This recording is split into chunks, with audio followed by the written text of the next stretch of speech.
date, 4e anniversaire de la date, du début de l'opération spéciale de la Russie en Ukraine. Donc j'aimerais un petit peu un bilan global de cette intervention, savoir un petit peu comment c'est appréhendé aussi, peut-être, on pourra ça dans un second temps, se poser la question comment est-ce que c'est appréhendé 4 ans d'opération spéciale pour la société russe, mais déjà peut-être le bilan de ces 4 ans.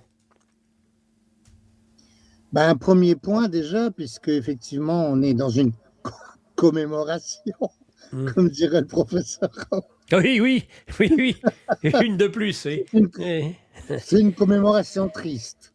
C'est-à-dire que ça fait plus longtemps que la Deuxième Guerre mondiale, selon les pays bien sûr, mais enfin, que cette durée de cette opération militaire spéciale, qui évidemment a été au début une opération militaire spéciale et qui est devenue une guerre, il faut bien le dire, et une guerre pas seulement entre la Russie et l'Ukraine, mais plus largement, puisque en fait les premières victimes sont effectivement la Russie et l'Ukraine, ce qui était à la limite prévu dès le départ par ceux qui ont conduit à la situation de guerre. Et de ce point de vue-là, je dirais que malheureusement, c'est pas tout à fait la façon dont on présente les choses ici dans nos chaînes subventionnées dont parlait aussi le professeur, mais que nous connaissons bien. L'ennui, c'est que le mot ennui est impropre. La tragédie, c'est tous ces morts en Ukraine et en Russie. Et je dis bien en Ukraine et non pas des Ukrainiens, car il y a évidemment beaucoup d'Ukrainiens, mais parmi ces Ukrainiens, tous les Ukrainiens ne sont pas exactement identiques. Et quand nous, ici, on nous présente les Ukrainiens comme quelque chose d'uni, de monomodèle, ce n'est pas vrai. Ce n'est pas vrai dans la constitution qu'a été ce pays à multiples facettes, à multiples populations. Et c'est cette multiplicité de populations, avec malheureusement une idéologie forte qui a été encouragée, qui a mené à la tragédie d'aujourd'hui. C'est-à-dire que dans la mesure où une partie de ceux qui ont été en Ukraine, et paradoxalement, ceux qui ont été d'ailleurs les derniers rattachés à l'Ukraine à l'époque soviétique, qui ont rejeté leur autre population qui, elle, peuplait l'Est et le Sud du pays et qui étaient en fait des Russes qui ont été rattachés à l'unité administrative qui était l'Ukraine à l'époque soviétique, pour des raisons idéologiques aussi, du reste, puisque Lénine qui a fait ça, et les bolcheviks avec lui, l'ont voulu pour prolétariser, entre guillemets, l'Ukraine, qui était un pays plutôt paysan. Et à l'époque, il n'y avait pas cette partie de la Galicie et de la Volhynie, qui sont les parties les plus à l'ouest. D'où est venue essentiellement l'idéologie qui, dans le passé, est née de l'Empire austro-hongrois, a sans doute été encouragée lors de l'appartenance de la Galicie à la Pologne entre 1918 et 1939 puis 1945, et qui ont voulu considérer une moitié de leurs compatriotes, entre guillemets, ukrainiens, comme une race inférieure dont il fallait se débarrasser et dont on ne pouvait pas admettre une rébellion contre des mesures qui les visaient. C'est ce qui s'est passé lorsque, après le Maïdan, qui lui-même a suivi les événements de ce qu'on a appelé la révolution orange de 2004, où les choses ont en fait commencé à être idéologisé, politisé, déformé, en disant notamment qu'à partir de 2004, on a voulu placer l'Ukraine dans l'OTAN et dans l'Union européenne, alors qu'en fait, la majorité de la population ukrainienne, à l'époque et jusqu'en 2014 en tout cas, était contre l'adhésion à l'OTAN. Mais on ne le disait pas. Mais pourtant, il y a eu des sondages, y compris des sondages d'entreprises qui avaient des financements américains. Ils ne voulaient pas être dans l'OTAN. Or, après 2014, la tendance, même la proclamation a été « il faut qu'on aille dans l'OTAN ». Et l'OTAN avait été présente depuis 2004, mais à partir de 2014 encore plus, pour préparer un règlement de la rébellion qui s'est produite dans l'est de l'Ukraine, ensuite, notamment à la façon dont ont été traités des gens qui se prononçaient en faveur d'une fédéralisation de leur pays à Odessa.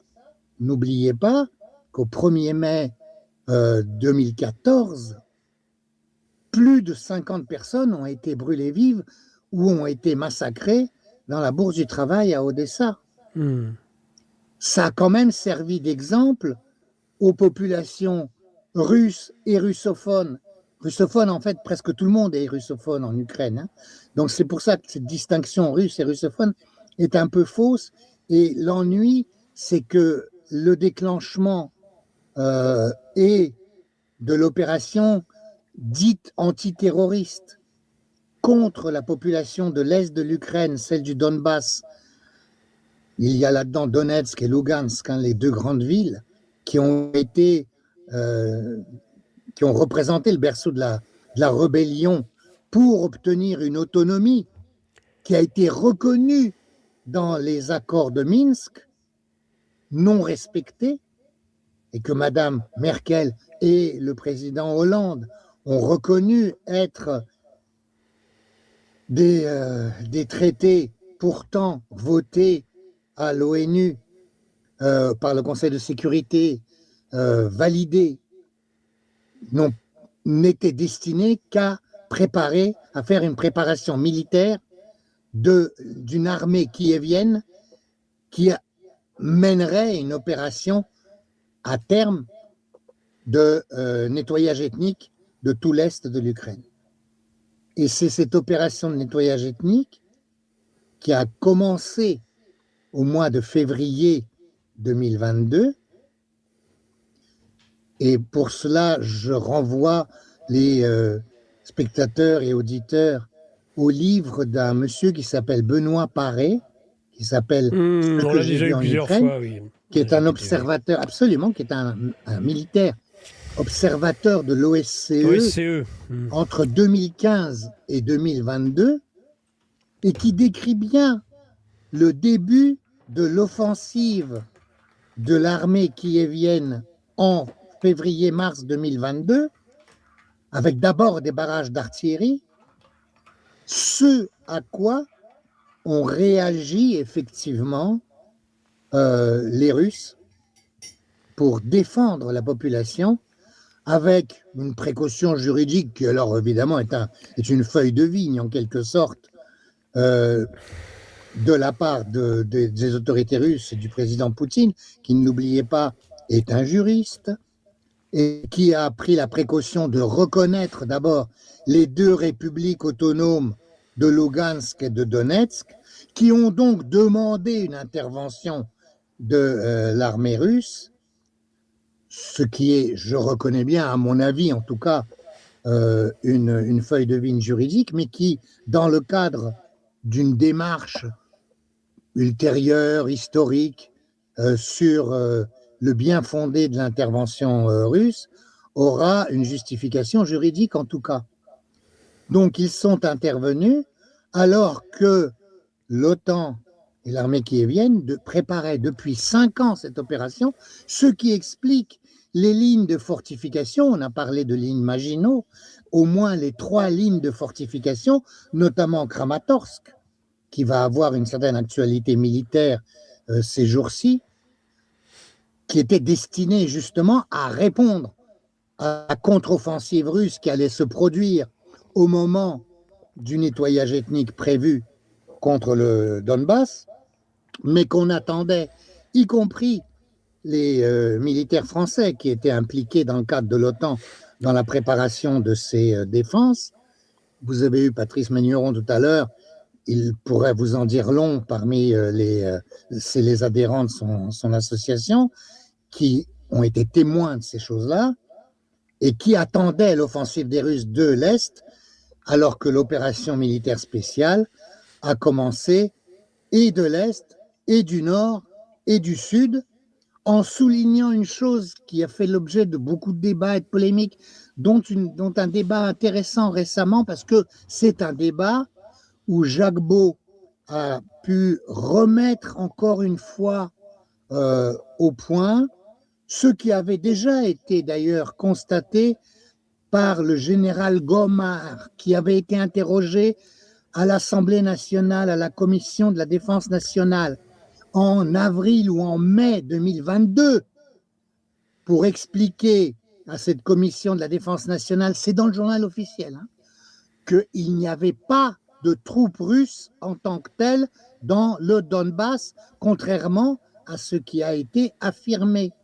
C'est-à-dire que la révolte des gens du Donbass était réellement provoquée par les décisions de Kiev après le coup d'État qui avait eu lieu à Kiev, donc dit du Maïdan, et qui avait, dans une des premières mesures qu'elle avait prises, même sans doute la première, avait interdit la langue russe, qui est la langue parlée dans toutes ces régions-là d'Ukraine, puisque non seulement ce sont des russophones, mais ce sont des Russes. Donc voilà, l'opération spéciale, son début, pour parler en termes de commémoration, eh bien c'est ça. Et les Russes sont passés effectivement par le nord, par le sud et par l'est, et non pas seulement par l'est, et n'ont pas attendu le déclenchement de l'opération pour intervenir. Ce qui, du point de vue de l'information, mais ça quand on leur dit aux Russes en disant « mais vous êtes vraiment mauvais hein, au niveau communication les gars hein. », ils vous répondent « mais de toutes les façons quand on communique, vous n'en parlez pas, vos médias ne nous citent pas. Donc à quoi voulez-vous que ça serve qu'on fasse toute une campagne de presse, de préparation avant, puisque de toutes les façons, ça ne passe pas chez vous ?»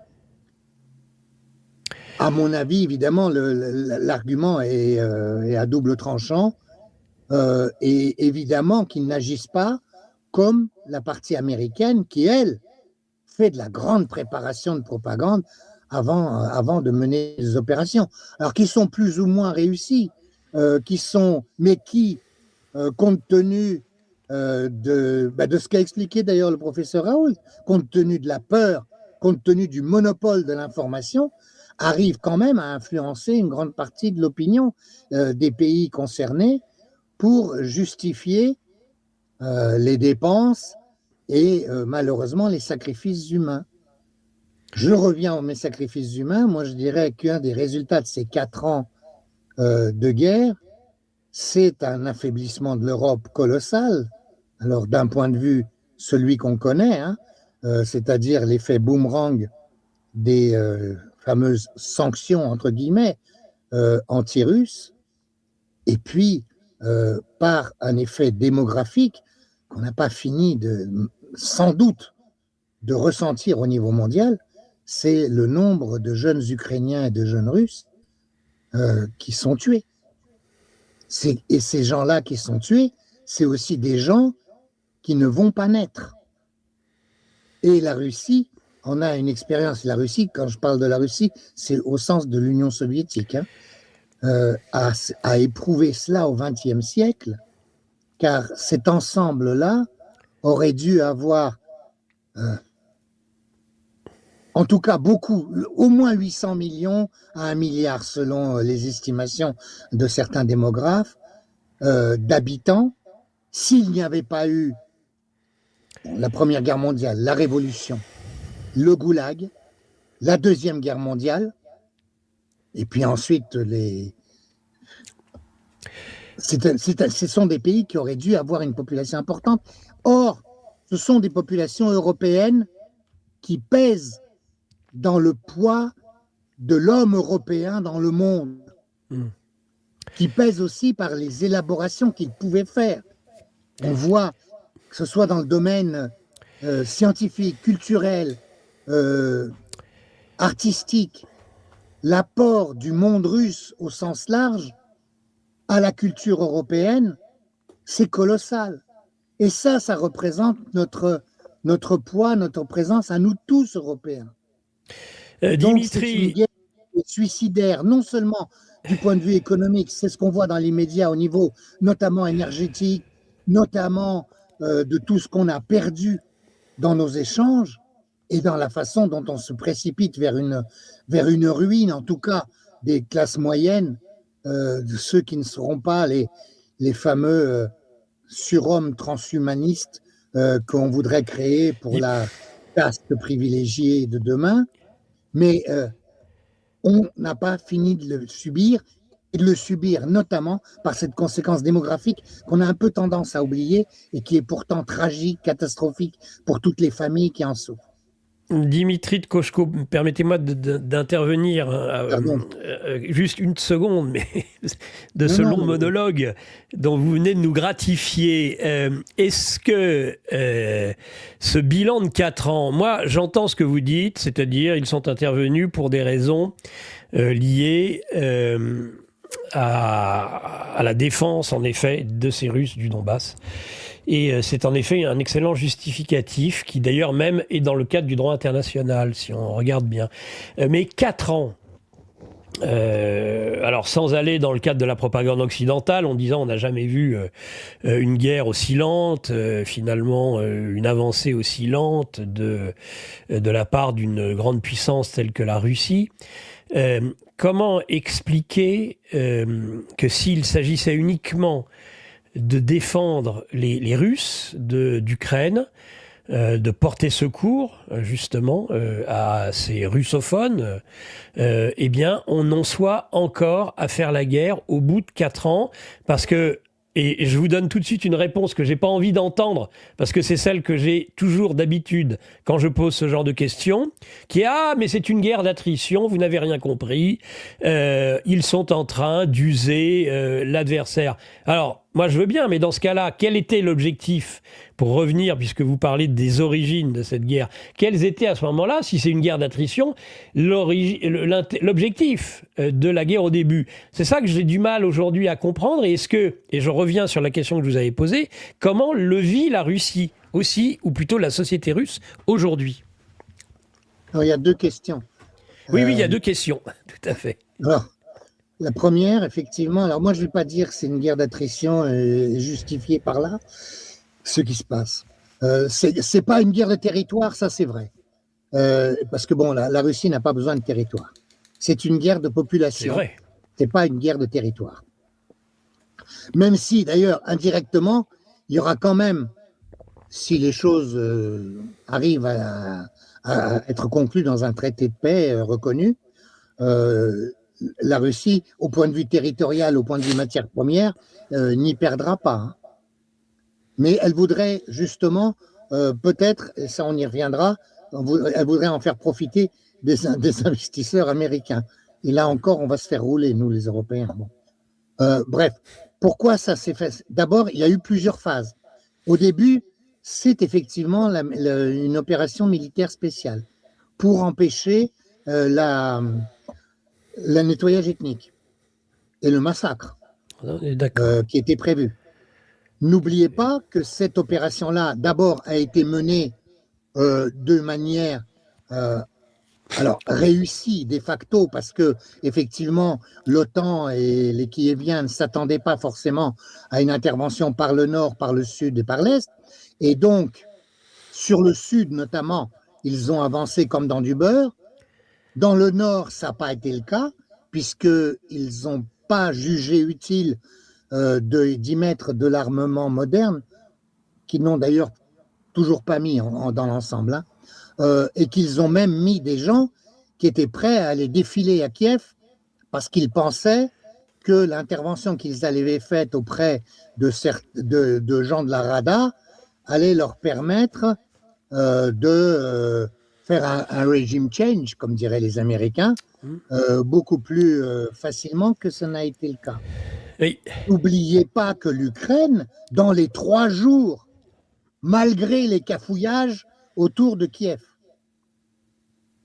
qui ont été importants, c'est vrai, ils ont perdu des gens, et en plus ils ont perdu des unités d'élite, mais je parle des Russes, mais pas aussi grave que ce qui a été dit, et l'évacuation des troupes russes qui a été faite ensuite justement des environs de Kiev a été faite en signe de bonne volonté, compte tenu du fait qu'au bout de 3 ou 4 jours, Zelensky et son équipe ont demandé des négociations qui ont commencé à Minsk, qui se sont poursuivies à Istanbul, et d'après les sources que moi j'ai, en tout cas diplomatiques, ils sont arrivés à un accord sur tout. Et à l'époque, les négociations étaient justement dirigées par M. Medinsky, qui en ce moment a repris la tête de la délégation russe à Genève la semaine dernière, et sans doute à la fin de cette semaine, à nouveau apparemment, et peut-être à nouveau à Genève, malgré les difficultés qu'a fait l'Union européenne pour que la délégation russe puisse se rendre à Genève, et qui a mis donc 9 à 10 heures au lieu des 3 heures qu'elle devrait mettre. Bon bref, M. Medinsky, ils étaient arrivés à un accord, sauf un point. C'était la dénazification, chose qu'on ne comprend absolument pas ici, mais qui est pourtant assez importante, parce que c'est au nom justement de cette référence nazie qui n'est pas niée par les partis ukrainiens les plus extrémistes et qui sont beaucoup plus influents que ce que représente leur représentation électorale, et qui justement, à cause de cette idéologie de type nazi, classant les gens en ethnie ou en race, a provoqué le fait, la volonté et le rejet d'une partie de leur propre population, qui ne niait pas qu'elle était en Ukraine, qui acceptait le fait d'être en Ukraine en plus. C'est-à-dire ceux de l'Est, les russophones de l'Est et du Sud, puisque là on parle de ce qu'on appelait la Novorossia du temps de Catherine II, lorsque toutes ces terres-là ont été effectivement annexées. Parce qu'on parle maintenant d'annexion, l'annexion, elle a eu lieu à la fin du XVIIIe siècle à la Russie. Et cette partie-là, donc, est rejetée au nom de cette idéologie nazie ou néo-nazie, ou ultranationaliste, appelez-la comme vous voulez, mais elle est de type raciste et discriminatoire. Et sans une condamnation de cette idéologie-là, vous ne pouvez pas espérer une paix durable. Pourquoi on a dénazifié, ou on a essayé, ou on a fait semblant de dénazifier l'Allemagne après la Deuxième Guerre mondiale? Justement parce que le nazisme risquait de recommencer. Et bon, je laisse les appréciations d'aujourd'hui qui peuvent effectivement se référer à des messages qui ressemblent au passé en Allemagne aussi. Là aussi, malheureusement, les commémorations ont des aspects quelquefois très douteux.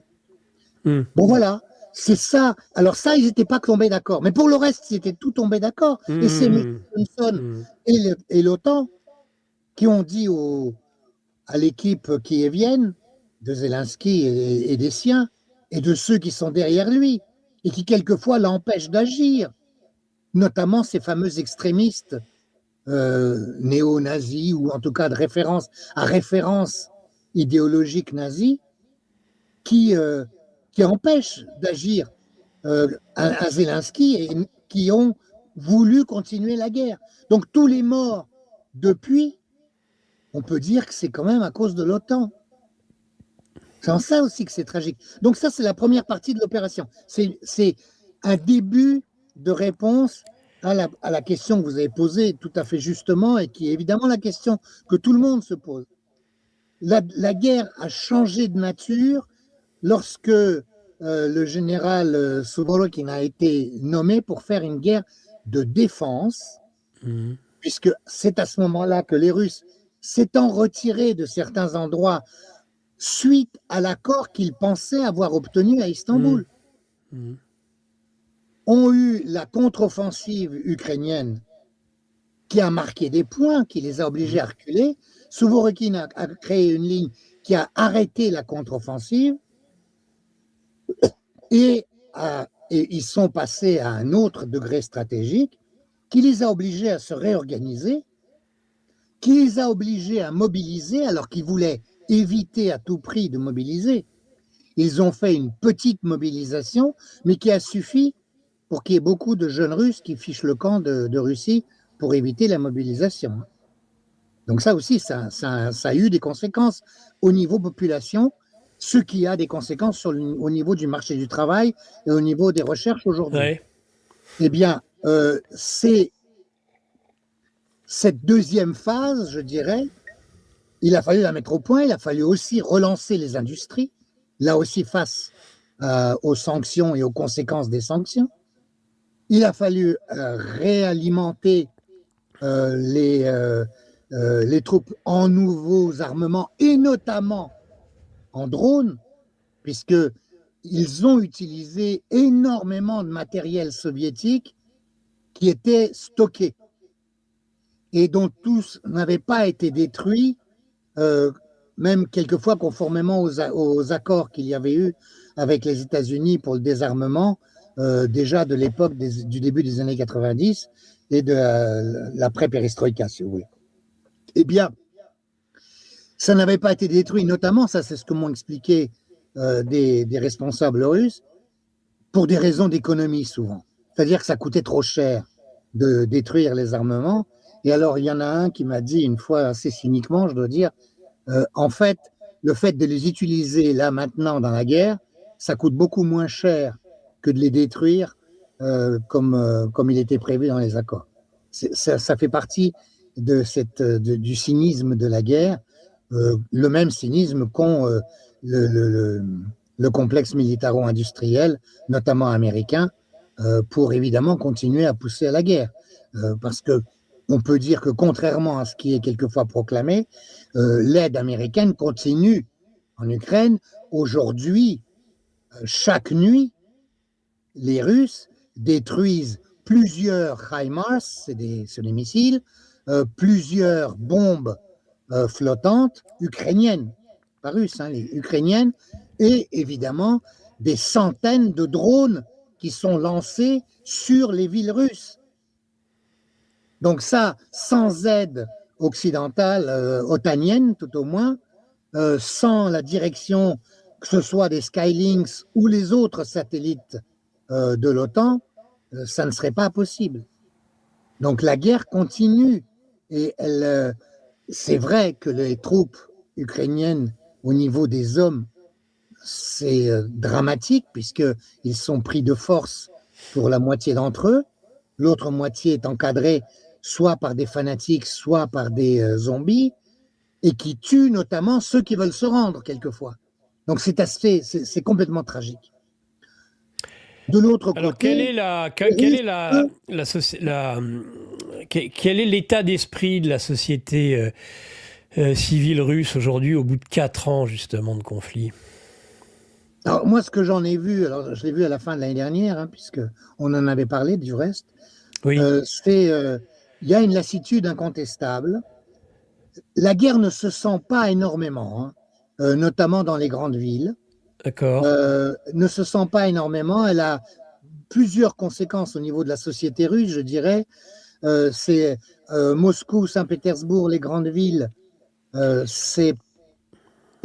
n'y a pas les conséquences économiques directes.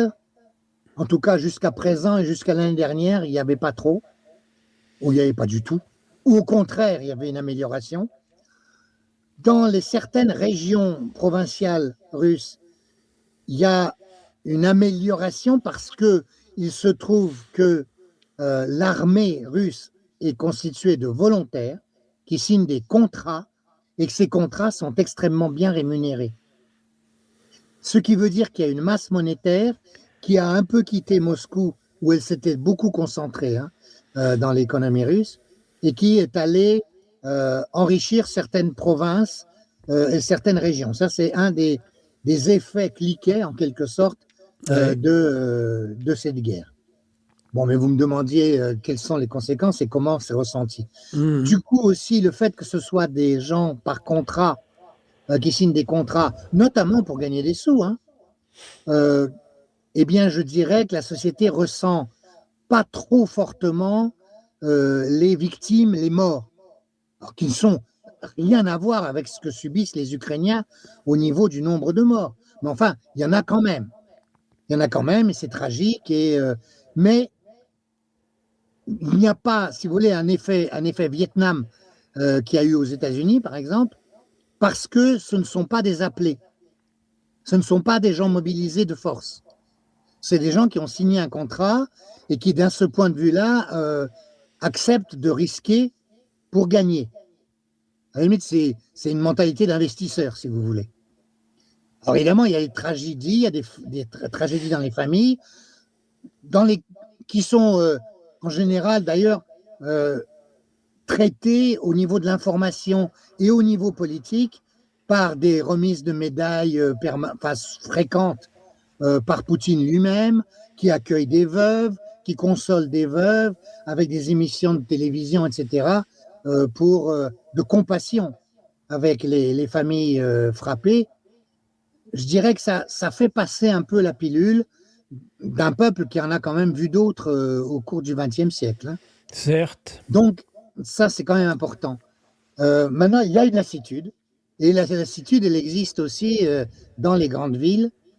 Et là, la lassitude, elle va dans deux sens. Je dirais, dans un sens, en disant, il y en a marre de faire la guerre avec un bras dans le dos. Ouais. On ne fait pas, on n'a qu'à faire comme les Israéliens à Gaza, ou comme les Américains en Irak ou en Libye, et qu'on détruit tout, et puis voilà, il y en a ras-le-bol, on envoie des missiles sur Banka, sur le palais présidentiel à Kiev, et ça sera fini. Bon, ça, c'est le côté caricatural extrême, mais Mhm. enfin, il existe et il se renforce quand même. C'est-à-dire, on D'accord. est quand même beaucoup trop gentil. Mhm. Mais n'oubliez pas ça, et par exemple, la délégation russe qui va négocier avec les Ukrainiens là, et les Américains. Il y a double négociation, n'oubliez pas, Ouais. très important. J'y viens pour la deuxième partie de la réaction de la population russe. Euh, c'est la moitié de cette délégation, ce sont des Ukrainiens. La délégation russe est composée d'Ukrainiens. La deuxième femme qui est au pouvoir en Russie, elle s'appelle Matvienko, hein, c'est la présidente du Sénat, c'est une Ukrainienne. Donc c'est quand même, vous voyez, si on ne comprend pas ça, si on n'a pas ça à l'esprit, euh, je dirais que un Russe sur 5 a de la famille en Ukraine ou ukrainienne. La majorité ou beaucoup de réfugiés ukrainiens aujourd'hui, y compris depuis l'opération militaire spéciale, où pourtant le passage a été compliqué, sont en Russie. Il y a 3 à 4 millions de réfugiés ukrainiens, relativement récents, je parle, hein, en Mhm. Russie, parmi lesquels il y a d'ailleurs quelques espions, quelques agents, quelques terroristes, hein, évidemment, qui se sont infiltrés dans le lot. Probablement. Mais je dirais, c'est évident que vous ne pouvez pas faire la même guerre que ce que font, si on parle de guerre, que ce que font les Israéliens à Gaza, parce que vous massacrez vos cousins, vos tantes, vos neveux, etc. Vous ne pouvez pas faire ça. Et ils ne veulent pas le faire. Alors évidemment, euh, c'est pas toujours, ils font pas tous la guerre de la même façon en plus. Les gens de Donetsk et de Lugansk, on m'a raconté, surtout au début, hein, surtout au début, ils ne faisaient pas de prisonniers, par exemple. Alors que les autres troupes russes qui étaient venues de Russie, qui sont intervenues dans le cadre de l'opération militaire spéciale, faisaient des prisonniers et essayaient même d'encourager les Ukrainiens à se rendre. Vous voyez, il y a eu des différences. Mais parce que ceux de Lugansk et de Donetsk, ça faisait quand même 8 ans qu'ils avaient les bombardements, qu'ils ont perdu des enfants. Regardez l'allée des Anges à Donetsk, c'est tous les enfants qui ont été tués par les bombardements entre 2014 et 2022. Donc, c'est pas pareil, c'est pas perçu de la même façon. Alors maintenant, il y a une deuxième réaction dans la population russe, et qui est, elle, très importante sans doute aujourd'hui, parce que c'est ça aussi qui va se jouer dans les négociations, c'est qu'il y a visiblement des flottements et des désaccords entre ce qu'on appelle les tours du Kremlin. Ah oui. C'est-à-dire qu'il y a aussi toute une tendance, alors qui est, si on veut personnaliser, mais je voudrais pas, enfin, c'est très très très délicat de parler de ça parce que c'est quand même pas très public. Mais enfin, maintenant il y a beaucoup de gens qui en parlent, et notamment, je conseille de regarder ce que dit un journaliste américain qui s'appelle John Helmer, qui est un très bon, qui est un bon observateur de la Russie. Et notamment, lui a levé le truc. Alors, il y avait évidemment quelques observateurs qui en avaient parlé aussi. Je dirais, vous avez vu que Poutine a nommé, parmi les délégués qui ont négocié avec les Américains, a dénommé Kirill Dmitriev. Bien sûr, Monsieur oui. est quand même quelqu'un qui a, depuis l'âge de 14 ans, qui vient d'Ukraine, lui aussi, russe d'Ukraine, à Kiev, bon, et qui a fait ses études depuis l'âge de 14 ans, c'est juste après la perestroïka, hein, au moment de la perestroïka, aux États-Unis. Il a fait les meilleures universités américaines. Il est Young Leader. Il est reconnu à Davos. Ce monsieur est un négociateur russe. Il s'entend très bien avec la gouverneure de la Banque centrale russe, qui s'appelle Madame Nabiullina, qui depuis plus d'1 an a imposé des taux directeurs absolument prohibitifs à l'économie russe, qui ont eu comme conséquence, soi-disant, en raison d'une lutte contre l'inflation, alors que les raisons de cette inflation ne sont pas vraiment expliquées, ou sont expliquées par des théories qui sont quelque peu obsolètes, qui datent d'avant 2008 au niveau américain, qui sont arrivées à réduire la croissance russe qui était, alors elle parle de surchauffe. Il n'y a pas de surchauffe dans une économie qui est en guerre. Il n'y a pas de surchauffe dans une économie qui doit augmenter ses forces productives, là aussi des allusions dont on pourrait parler, et qui a besoin de produire compte tenu de la compensation des importations qui ne peuvent plus se faire, et compte tenu de la nécessité d'équiper les armées. Eh bien, elle est parvenue à réduire ça. Et il y a beaucoup d'observateurs, y compris des politiques à la Douma, parce que contrairement à ce qu'on dit, il y a des débats en Russie. Il y a des débats sérieux. Vous avez pu vous en rendre compte quand vous y avez été, d'ailleurs, vous, votre groupe de GPTV en Russie. Vous voyez bien qu'il y a des idées différentes et qu'il y a des vrais débats et des vraies discussions, alors qui sont quelquefois assez discrètes et qui ne sont pas toujours très bien comprises chez nous, parce qu'évidemment, on n'insiste pas sur les aspects importants. Monsieur Dmitriev, je ne sais pas pourquoi il a la confiance totale de Poutine, je ne sais pas. Est-ce qu'il a raison ou pas? Je ne sais pas non plus, peut-être que oui. Mais Dmitriev, lui, il arrive à convaincre les Américains et il est dans ce qu'on appelle l'esprit d'Anchorage. On parle d'esprit d'Anchorage. C'est ça. Qui, ne l'oubliez pas, là aussi, était arrivé à un espèce d'état d'esprit en pointillé où Trump et Poutine voyaient bien un petit partage du monde un peu à la Téhéran 1943, si vous voulez. Un partage du monde entre eux avec Xi Jinping qu'ils allaient rencontrer ou qu'ils avaient parlé de rencontrer éventuellement au moment de la commémoration de la fin de la guerre à Pékin au mois de septembre. Ça ne s'est pas fait parce que Trump n'est pas du tout arrivé à convaincre les Européens lorsqu'ils sont venus comme les petits élèves dans son bureau ovale. Là. Et il n'est pas arrivé à convaincre les Indiens non plus d'arrêter de vendre du pétrole aux Européens, du pétrole russe, aux Européens, puisque lui voulait vendre du pétrole américain. Bref, il a voulu un petit peu faire trop d'une pierre plusieurs coups et qui trop embrasse mal étreint, en quelque sorte. Donc ça n'a pas trop marché. Du coup, en plus de ça, il y a évidemment tous les lobbies aux États-Unis qui n'ont pas du tout laissé Trump trop abandonner Zelensky et sa bande, puisque là aussi, il y avait des enjeux et des investissements, notamment, évidemment, de Blackwater, comme d'habitude, de tous les groupes, disons, financiers qui sont investis aujourd'hui en Ukraine ou qui ont fait des investissements. Donc tout ça est combiné, et à quel point est-ce qu'un homme comme Kirill Dmitriev est dépendant ou en bon accord avec les forces financières plus que les forces nationales, les forces financières globalistes, eh ben on ne sait pas bien. Mais ce qu'on sait, c'est qu'il a été à Miami avant qu'il y ait les négociations à Genève, qu'ils reprennent les négociations à Genève, que les négociations se passent entre Russes et Américains, entre Russes et Ukrainiens, entre Russes, Américains et Ukrainiens. Ce sont des négociations à 3 niveaux, et que Dmitriev discute avec les Américains de reprise des investissements américains, y compris d'ailleurs, par exemple, ils parlent de reprendre le Nord Stream qu'ils ont eux-mêmes détruit.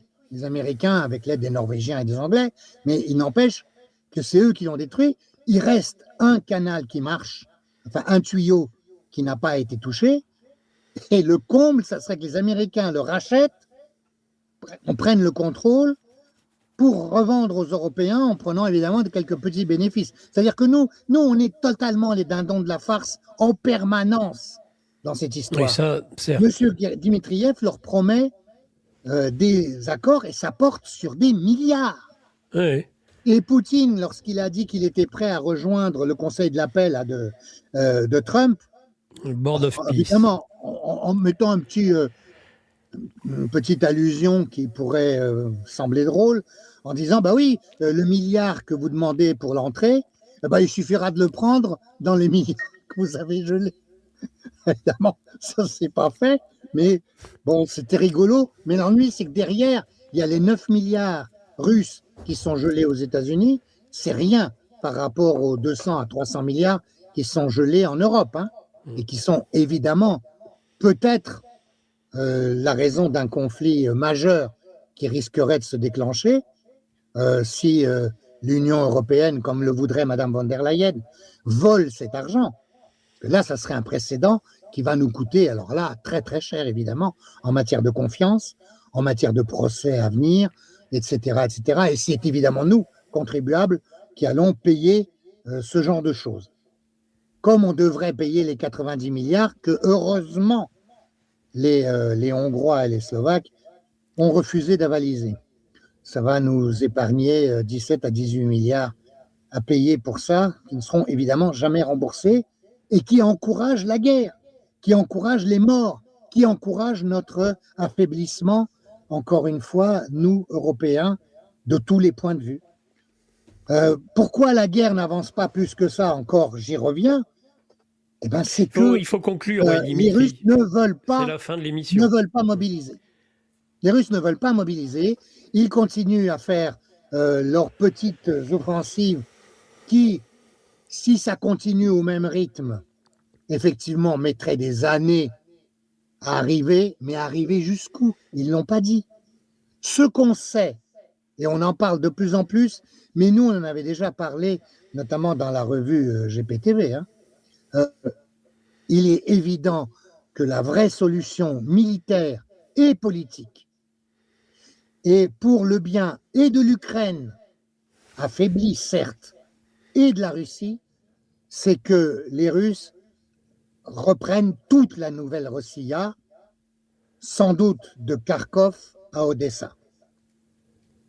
Odessa est un grand enjeu. Une fois, je ne sais pas s'ils vont y arriver par les négociations ou s'ils vont être obligés de le faire d'une manière militaire, mais en tout cas, c'est évident que c'est un contrôle russe sur Odessa, où la population est en majorité russe, malgré les massacres qui s'y sont déroulés. Et il y a encore des massacres. Il y a encore des gens qui se font tuer arbitrairement à Odessa parce qu'on les soupçonne d'être russes ou pro-russes. C'est ça qui est la vraie solution. Je pense qu'on arrivera à une vraie paix lorsque Odessa, le sort d'Odessa aura été réglé entre Russes, Américains et Ukrainiens.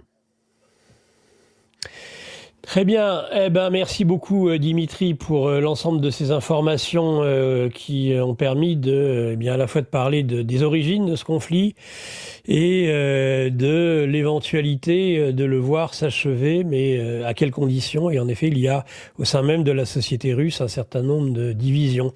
Les tours du Kremlin, comme il est coutume de le dire, Dimitri, et vous avez amplement raison, eh bien, il peut y avoir des discordances, mais en tout cas, on y voit un petit peu plus clair. On a bien compris quel était l'enjeu aujourd'hui des négociations.